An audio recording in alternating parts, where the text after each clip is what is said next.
Olá, estudantes! Sejam bem-vindos à semana 3 da nossa disciplina. É um prazer estar com vocês, novamente trazendo o olhar para a realidade do município de Barretos.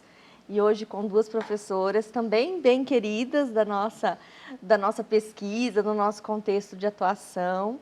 Eu vou apresentá-las, retomar o foco da nossa conversa de hoje, que hoje se centra, né, nas práticas pedagógicas com foco na aprendizagem.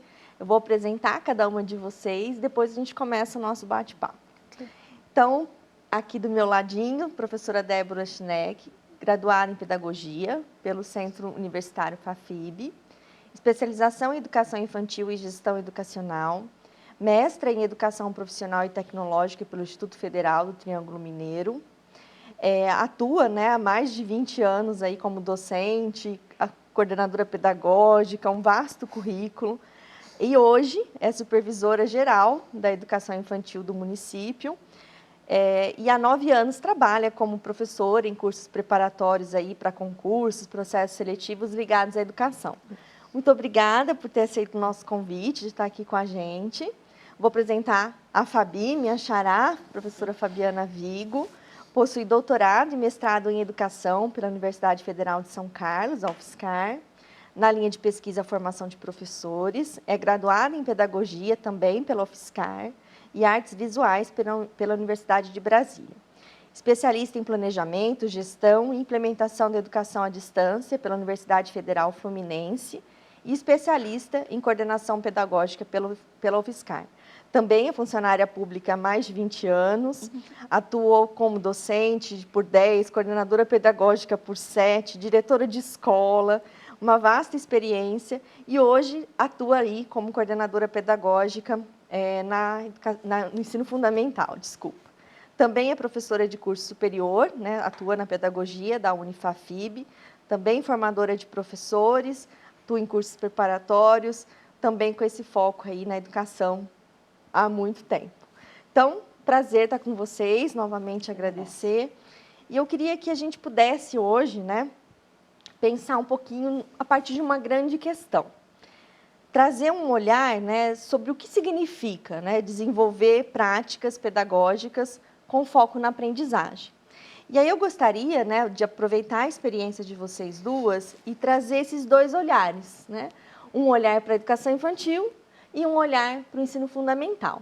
Então, a gente faz esse bate-bola nesse contexto. Então, começando pela Débora, e indo direto ao assunto, né? Eu queria que vocês contassem um pouquinho, né, como que é desenvolver essa prática, né? O que seria essa prática pedagógica com foco na aprendizagem em cada um desses contextos. Bom, a educação infantil, historicamente, ela tem alguns processos que dificultam, né, a atuação, porque veio do processo social, veio para a educação, mas não se deu uma diretriz, né, para onde que ia. E o trabalho sem diretriz fica difícil. Então, um dos primeiros procedimentos a nível federal foi a questão de dar uma diretriz, que foi os parâmetros curriculares. E no nosso município, a gente até trabalhou um pouco do parâmetro curricular, mas não era sólido, né? Não tinha algo mesmo baseado à prática. A prática acabava ficando no contexto das experiências. E quando a gente fala de experiência, a gente também vê um pouco de improvisação dentro da educação infantil. E isso, aos poucos, a gente tem que mudar, né? Tem que dar a formação. E foi onde a Carol, né, falou um pouquinho dessa formação dos professores. E dentro da educação infantil isso foi necessário. E quando a gente fala da prática e fala um pouco do planejamento, como que se planeja para a educação infantil? Como que é esse processo? Então, primeiro, só saber o conteúdo não adianta, ele é necessário, mas não é o único método. Só saber o procedimento, como vai fazer, né, esse conteúdo chegar na sala de aula, também é um processo difícil, porque tem a rotina da educação infantil, que é o cuidar. Sim. Então, a gente vai de novo, né, no cuidar e o educar, ao mesmo tempo que a gente tem que ter um compromisso com a aprendizagem da criança. E o professor, nesse momento, ele tem que ser o mediador. E contexto histórico, ser mediador exige ter planejamento. Então, assim, o planejamento dentro das práticas, ele é muito necessário. E quando chega na prática, o planejamento é que nem um médico. O médico vai para uma cirurgia. Se ele não planejar como vai ser a cirurgia, como que ele vai começar a abrir o paciente? A mesma coisa na educação infantil. O professor chega, vai lidar com a criança. Se ele não planejou essa ação, como que ele vai atuar com a criança? Então, o planejamento é o alicerce, a prática vem para subsidiar. E, às vezes, planejar exige um pouquinho de tempo, né? Um pouco maior de tempo e de dedicação do profissional. Muito bom. A Débora traz, né, para a gente um ponto importante, né? O quanto que a prática é necessária a partir de um planejamento. Muito legal. Fabi, traz o seu olhar aí do ensino fundamental. Assim como na educação infantil, a prática pedagógica no ensino fundamental, ela também é pautada no tripé: planejamento, ação e avaliação. Então, essa prática pedagógica, ela precisa passar por esse planejamento que vai considerar os objetivos de ensino, considerar a necessidade formativa dos alunos, o contexto, as características, os interesses, e depois pressupõe uma avaliação. Uma avaliação que ela tem que ser pautada numa reflexão da sua própria ação enquanto docente. Você precisa olhar, e enquanto formadoras, né, enquanto coordenadoras, nós procuramos fazer isso, né?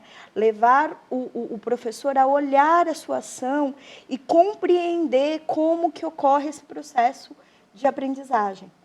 Por um exemplo, o erro. O erro ele tem que ser compreendido de forma significativa, porque ele traz pistas para o professor de como esse aluno está construindo esse conhecimento. Então, a gente sempre fala, né? É importante acompanhar esse aluno. E o erro, ele vai te dar indicativos, né, do como ele está pensando, para que aí você possa reorganizar sua ação, focando sempre a aprendizagem. A aprendizagem, ela tem que ser o foco da ação docente. Muito bom. E é tão interessante porque vocês trazem, né, elementos assim fundamentais do que a gente vem discutindo na disciplina. A gente está tratando aqui de teorias de aprendizagem. E um dos olhares, quando a gente fala de teorias, é pensar exatamente nessa relação, né, entre aquilo que você planeja, aquilo que você idealiza e o efeito disso, né? Então, avaliar a aprendizagem é pensar no efeito da sua própria prática.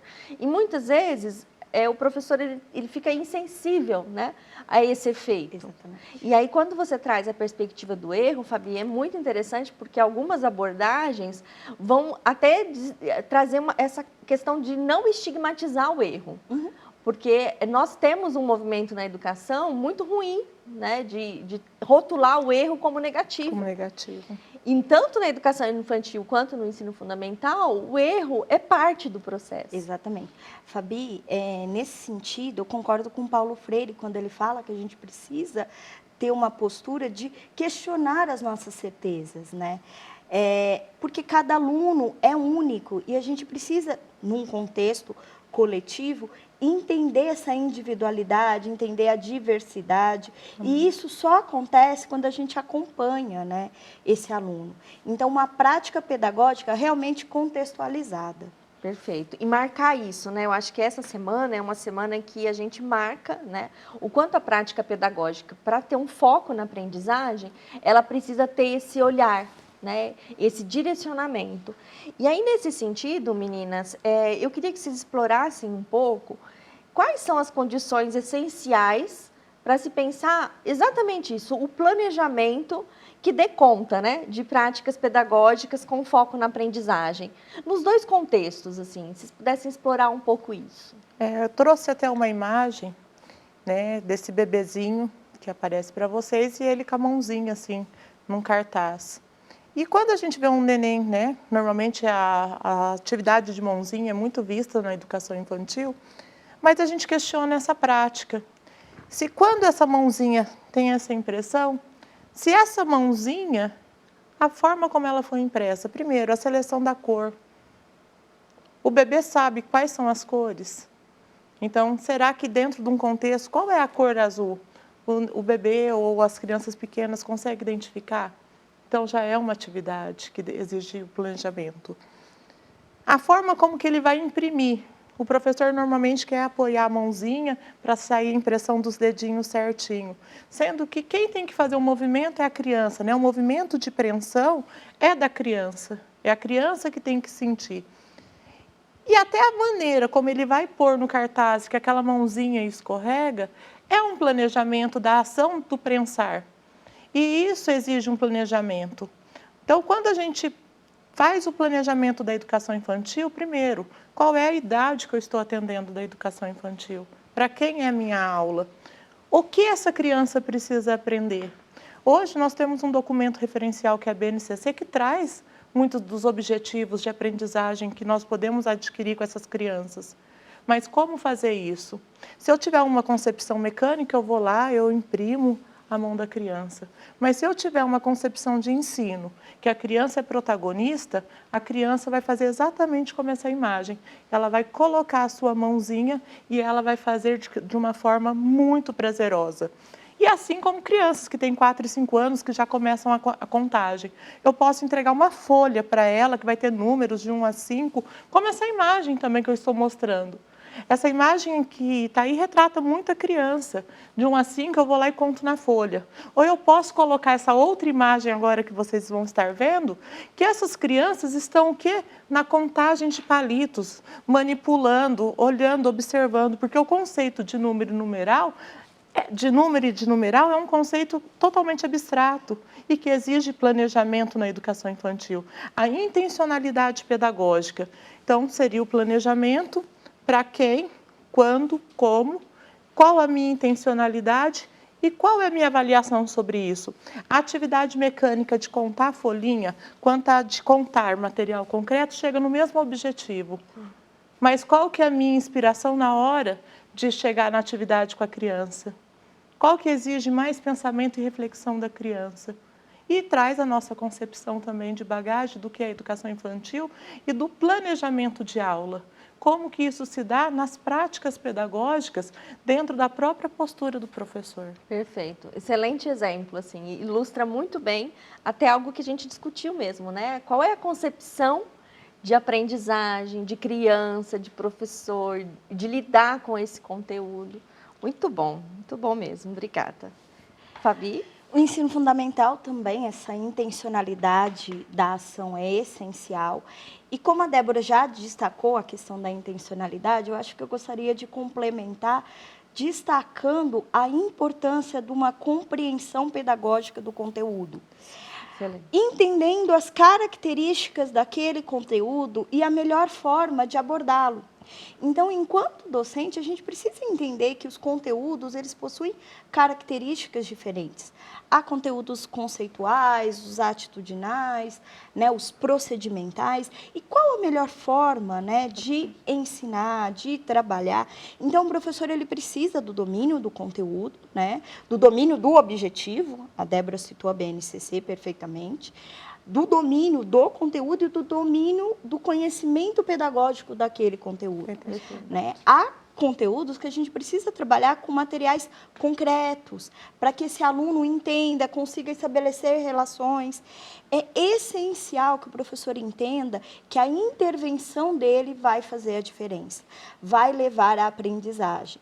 Então, professor, eu sempre digo nas minhas aulas que é importantíssimo ele pensar nas formas, nos questionamentos, o como questionar esse aluno, o como levá-lo a construir aquele conhecimento. Não oferecendo respostas prontas, mas oferecendo condições para que ele construa aquele conhecimento. Então, novamente aparece o planejamento, aparece a reflexão, que são elementos essenciais, refletir sobre a minha ação, né? O que eu queria com aquela ação, eu alcancei? Se não alcancei, o porquê? Então, o professor precisa constantemente fazer esse movimento. Eu digo sempre que todo professor já foi aluno. Isso é um fato. Agora, os melhores professores continuam alunos, porque eles continuam aprendendo com a sua própria prática, com as reflexões, com os momentos, né, de formação. Eu sempre digo, são importantíssimos esses momentos. A gente, enquanto professor, né, temos que estar sempre aprendendo. Muito bom. E esse lugar que vocês trazem, né, de um lugar que entende o movimento. E nessa especialização, né, que traz um foco aí no contexto das tecnologias, de se pensar como a tecnologia pode fazer uma mediação diferenciada, né? Principalmente no ensino fundamental, né? O que a gente pode trazer de elementos novos, né? Até para a educação infantil, né? Muitos. Como que a gente consegue, né, inserir o meio digital como algo potencializador. Isso é um grande desafio, que se o nosso estudante estiver atento, assim como vocês estão trazendo, a gente consegue perceber essas nuances, né? Claro. Porque é um trabalho, de fato, de integração, né? Quando você trouxe, né, a classificação, que é uma classificação didática, né, entre os conteúdos, né? É pensar isso no cotidiano, é pensar isso na prática. Muito bom. É uma pena, assim como a nossa videoentrevista anterior, a gente poderia ficar conversando muito tempo, mas o nosso tempo é curto aqui. Eu queria que vocês, talvez, destacassem alguma experiência, já com um tom assim, de deixar algum recado para os nossos estudantes, para a gente já ir finalizando. Com essa pretensão mesmo, né, de destacar algo que possa ser inspirador, que possa motivar quem está nos ouvindo aí a continuar almejando práticas pedagógicas com foco na aprendizagem. Eu não vou falar nem que é um exemplo, nem que é um conselho. Vou falar mais como uma orientação. O professor, ele necessita planejar a sua ação, mas antes de qualquer coisa, ele também precisa pensar na sua prática. A prática, né, ela tem determinações que levam as pessoas, às vezes, a copiar modelos que nós vivenciamos até agora. E a minha orientação é que experimente modelos novos, que ampliem, né, a própria formação, que ampliem o próprio repertório de atividades e desconfie de tudo aquilo que o raciocínio mecânico provoca, né, que aproveite. Você falou dos meios digitais, que é o foco mesmo da sua disciplina. Os meios digitais, hoje nós temos uma gama de jogos que potencializam a aprendizagem. Cartografia, mapas, matemática, língua portuguesa, que dentro de um conteúdo que poderia ser mais mecânico, ele transforma aquilo de uma maneira didática e contextualizada. E dentro da educação infantil isso não é diferente. Sim. Então, os recursos, né, que tem do meio digital, ele potencializa qualquer aula do professor. Que eles experimentem, que eles se abram para esse novo momento. Obrigada, Débora.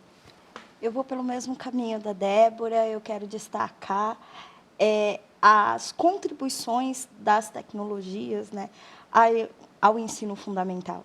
Eu acho que a potencialidade é imensa, a gente precisa estar aberto a experimentar, trazendo para a sala de aula dramatizações, o uso de chats, das tecnologias mesmo, né? A gente tem muitos aplicativos que podem auxiliar o professor, tanto na alfabetização, quanto na matemática. A Débora citou a cartografia. Então, as possibilidades são imensas. Então, estejam abertos a experimentar o novo, a inovar, mas sempre com essa postura de refletir, de considerar a sua intenção com aquela atividade, né? A gente pode, sim, utilizar as tecnologias como uma mediação, mas o professor não é substituível, né? Sim, isso é muito importante. Isso é. E, por fim, né, destacar que um bom profissional, ele faz diferença na vida do aluno, ele transforma vidas. Eu acredito na educação. Muito bom. Foi muito bacana, queria agradecer novamente, fazer um convite, né, a você que está nos ouvindo aí, a continuar pensando junto com a gente, porque aqui essa é uma disciplina que não tem receita, né? A gente está destacando aqui possibilidades e perspectivas que colocam muito esse lugar, né? Qual que é o lugar que o professor assume nesse mundo, né?